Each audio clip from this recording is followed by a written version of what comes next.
This is the best of the week on Relevant Radio. The feast day of Saint Nicholas. That's right.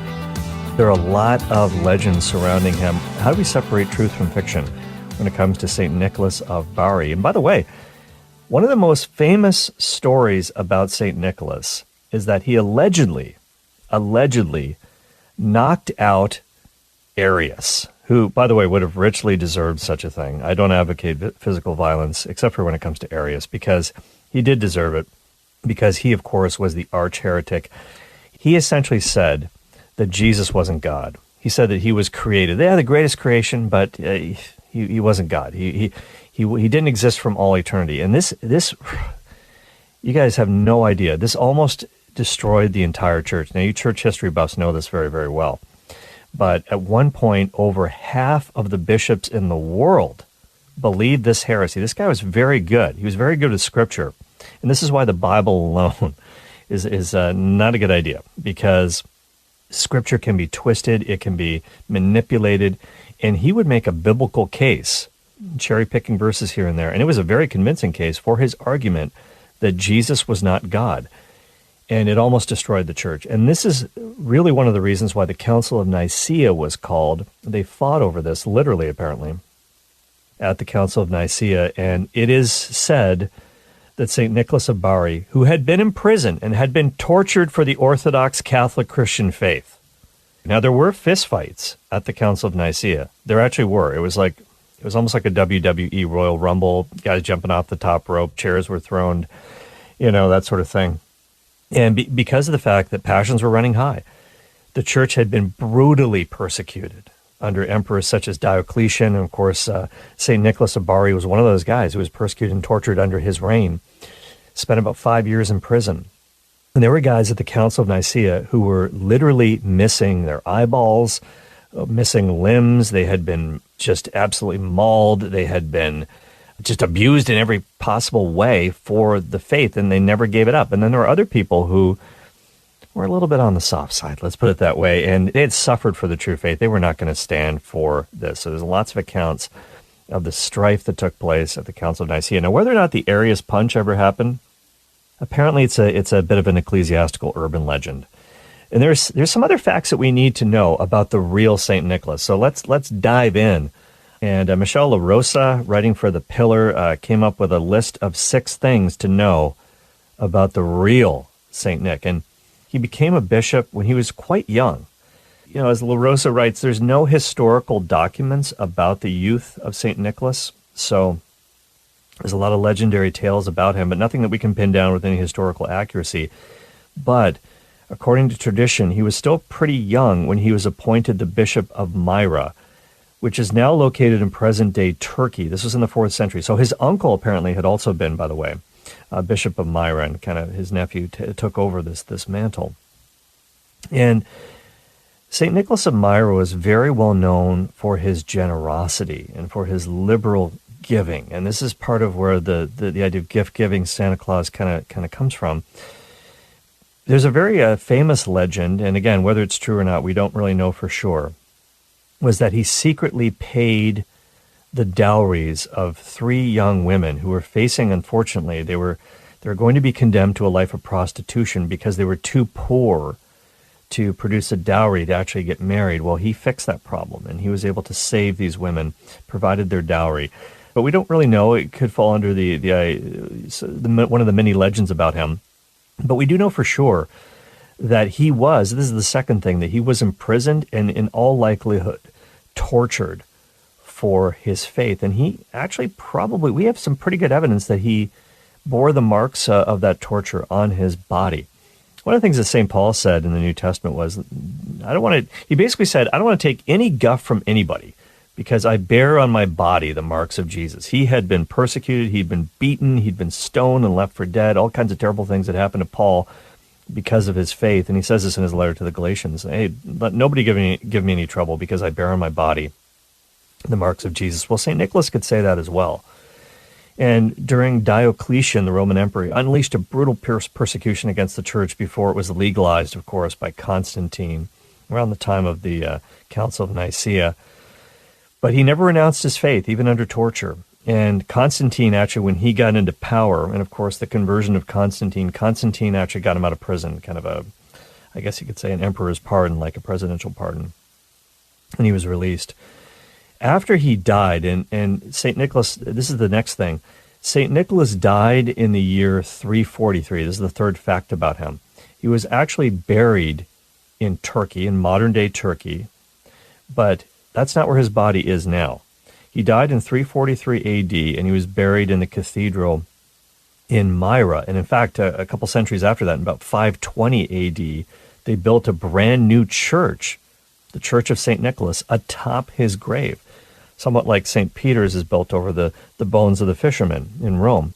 In the year 1087, so right at the beginning of the second Christian millennium, Italian sailors essentially stole his remains, and they took his remains, his mortal remains, to Bari in Italy. And that's why he's known as St. Nicholas of Bari.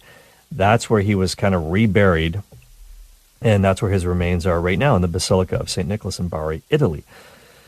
So why did these sailors do it? Well, there were Turks who were, now again, this is before, of course, Myra became what is now Turkey, but there were Turks who had invaded the area, and there were a bunch of Italian Catholic sailors that were kind of stationed there, kind of at the port, and they were really disturbed. They were really afraid that these Turks were going to take over the church and take the remains, seize the remains of St. Nicholas, because they were very famous.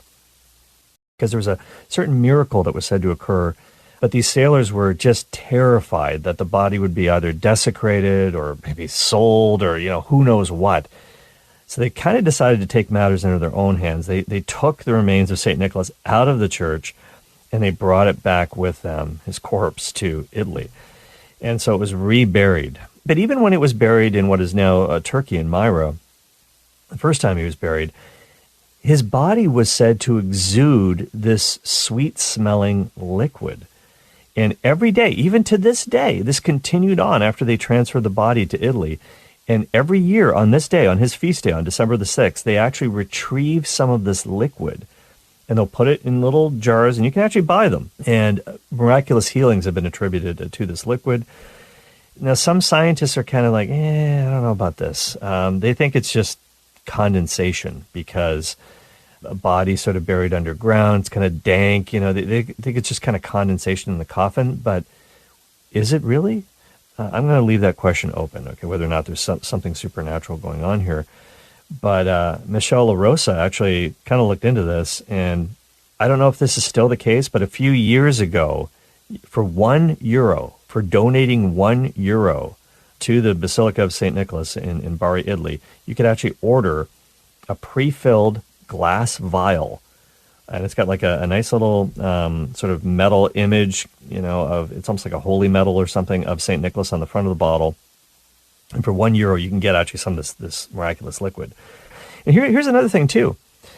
He actually, in real life, St. Nicholas was not portly. He was not jolly in the sense of being rotund and red-cheeked, and he was actually pretty skinny. He was actually really skinny because they exhumed his bones. I don't know if you know this. They exhumed the bones of St. Nicholas, and they found out what his actual weight and height would have been. And scientists have even reconstructed what his face looked like. And there's actually, you can Google images of this on the internet, what the real face of St. Nicholas looked like. And yeah, they usually slap a beard on him in these alleged reconstructions, because he has to have a beard, right? But in 1953, in Bari, Italy, the church kind of opened up the tomb. And the reason why they did this originally is because there was water damage to the crypt of St. Nicholas that happened over 1,000 years, millennium, it's a long time. So they had to restore the tomb from water damage. And then in 1957, when that was all done, there was a professor, an Italian professor of anatomy named Luigi Martino. He's actually the first modern researcher, and so far he's the only one to do an analysis of the bones of St. Nicholas. And so he did sort of a whole osteological analysis and an anatomical analysis, and he published his results of his findings. He took x-rays, he took measurements. They really kind of let him have free reign with the body, the mortal remains of of St. Nicholas, the bones. Of course, there's no flesh anymore. They're all decomposed. But he was over 70 years old. They can tell this from the bones when he died. He was of average height for the time, and he was about 5'4". So he's only about 5'4". He wasn't dunking on anybody, let's put it that way. He was very slender of build, which is kind of average. His face was kind of short, kind of wide cheekbones, a broad forehead. His chin kind of jutted out a little bit, but you can't tell because he had a beard, of course, right?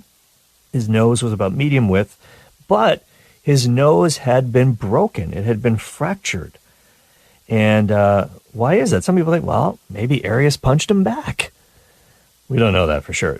In all likelihood, what probably happened to him was he was probably beaten when he was tortured in prison. He also had decayed teeth. I mean, dental care really wasn't that great back then. He didn't have crest white strips or anything like that. Arthritis of the spine and pelvis, again, maybe resulting from some of his injuries.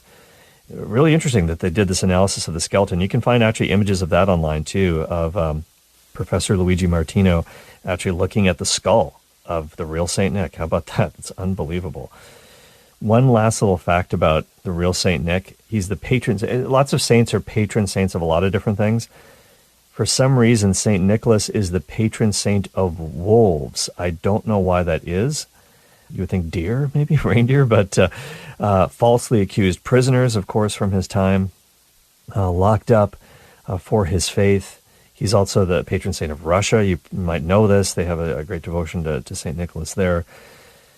Venerated in the East and the West, an intercessor for sailors, maybe because of the journey of his body to Italy. I don't know. Children, most likely because of the young ladies he's alleged to have provided the dowry for. Merchants, falsely accused prisoners, brewers. Okay, I didn't know he was a brewmaster, but repentant thieves, also the country of Greece as well. So there you go. So those are some real historical facts about the real life Saint Nicholas. This entire episode of The Cale Clarke Show is available on the Relevant Radio app. The Relevant Radio app is completely free and updated daily with fresh articles, podcasts, and prayers. Don't delay. Download the app today, and thanks for listening.